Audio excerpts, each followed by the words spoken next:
it's Meg McCarthy from CherryPicks here at the 2024 Sundance Film Festival with Jazmin Jones and Olivia McKayla Ross from Seeking Mavis Beacon. Hello, how y'all feeling? Congratulations. Thank you. Thank you for having us. We're so excited to be here. It's our first Sundance ever. Woo! It's amazing.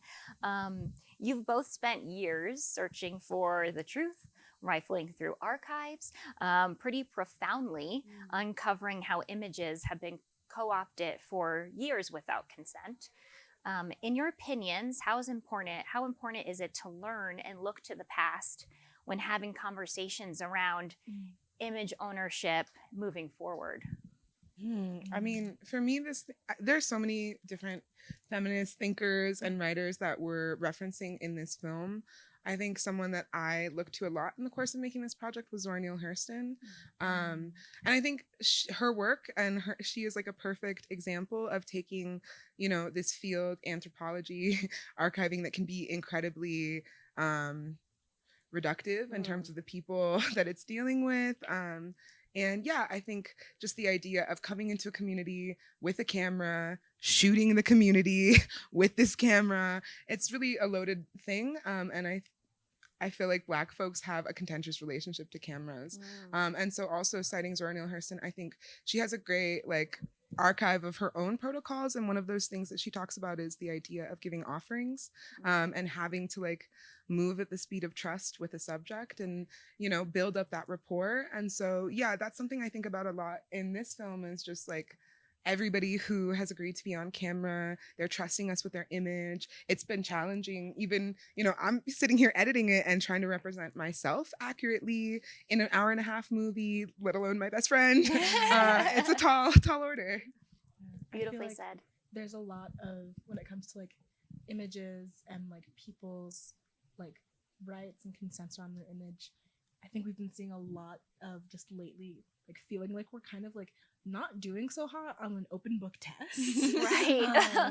And I think it's really we talk a bit about the kind of citation and a feminist citational ethic, and I think I think more people being very proud of the feminist thinkers that they're citing, the historical precedent that they're working from, and understanding that they're in a lineage of people who have thought through these ideas, people who have experienced these problems, and so that we don't forget, because a lot of people stand to benefit from us forgetting, and a lot of people stand to benefit from a lack of curiosity. Beautifully put. Yes, wow, beautifully put, both of you. I feel like art informs us, obviously. It's there for us during our most formative years, showing us what's possible, expanding our universes. How did working on Seeking Mavis Beacon expand your creative horizons as you kind of grew into yourselves as artists over the course of those years? I mean, this project is massive, perhaps to a fault.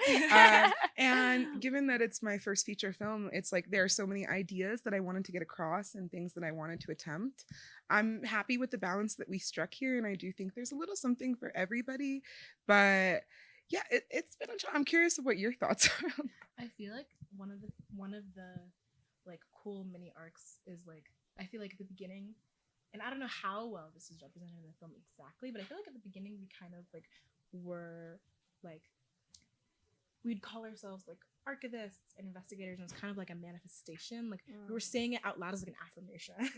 We were trying it on. Put us in the energy of people who do that kind of work, but we also were really resistant to the idea of being too strongly informed by detective work and the kind of carceral surveillance mindset that being too nosy can kind of put you in, especially when we live in a social media environment that really casually manufactures consent for widespread, even benevolent surveillance of your friends. You're constantly checking your friends social stories and seeing oh, this person was at that place. We location tag ourselves all the time, and I think kind of the process of looking for someone online and realizing the different ways that one can be found online was also really both like very interesting, also very intimidating in the sense of like I've learned a lot about digital footprints. Right. And Olivia, I think like I'm excited to do a deep dive on Sundance once we've caught up on our rest and Right. actually be like, what is out there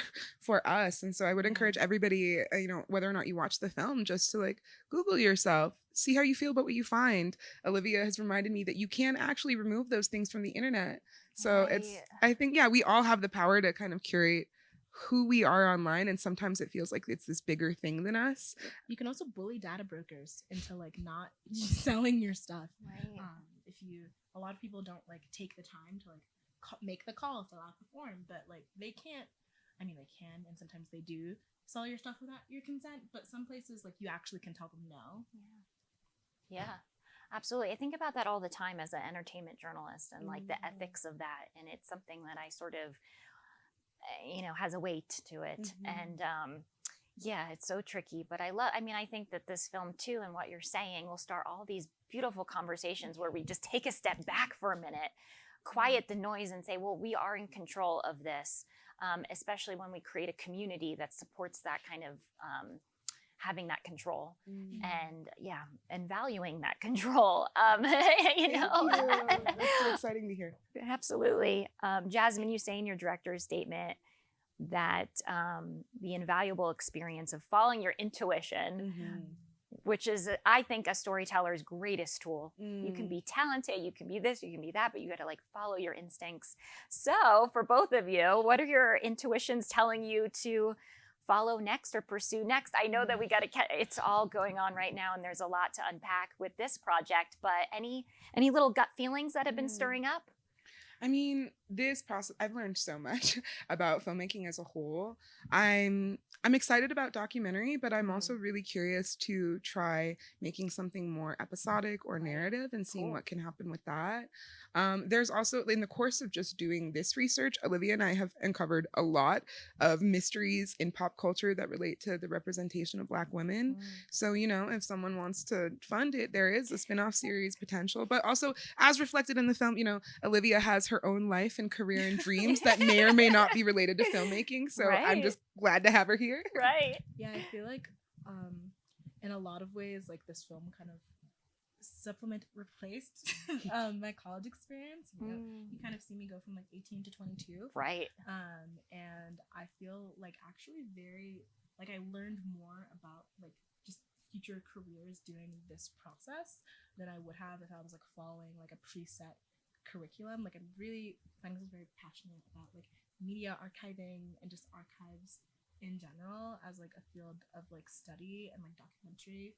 Like it feels like very actually quite right and very exciting to like continue that kind of work. I love that. Are you guys familiar with Scene magazine? Yes, actually. Okay, have you read? They had a fascinating article about archiving in their latest. Did you know? It's amazing. I haven't seen it. I'm gonna check it out. You read it? Okay. I was just like, I think y'all would love it. Okay. You sound like you know it, but I think you'd love it. Thank you so much for being here. This was an absolute pleasure, and enjoy the rest of your festival. Thank you. I'm also excited to check this out. Please. CherryPicks at the CherryPicks Cherry Fan. We're launching it soon. It should be really fun. We kind of want to just like create more of a community because we have basically what we do at CherryPicks. We're like a Rotten Tomatoes, but we only collect reviews from female and non-binary critics. Wow. Oh, see, that's interesting to me. I will not that we're talking still, but Olivia and I in terms of just like women's cinema, and we've talked a lot about like the heroine's journey and like the specific arcs and how it's like based in intuition. And we were talking about this last night at the premiere. There's work to be done too in terms of like maybe there's like if we have the hero's journey and the heroine's journey, we need the like non-binary journey just to like really take one more look at taking gender out of it. Right. That's from kind of the gendered stereotypes of what creativity and like women are so flowy. Watery intuition, right? Very assertive. Like maybe we can just keep gender out of it, and just a human thing. And 100%, I think we are all getting kind of tired of these women's intuition, strong female lead, unlikable female character. Mhm. Like we're putting, I get that it was kind of helping us for, like it was helping the it created conversation, but now we're like, let's The training wheels can be taken off. 100%. Yeah. I think that's the theme here. It's like, we can do it. We can do I'm it. excited. So this sounds great. I'm really excited to check Wonderful. it out. Well, thank you so much.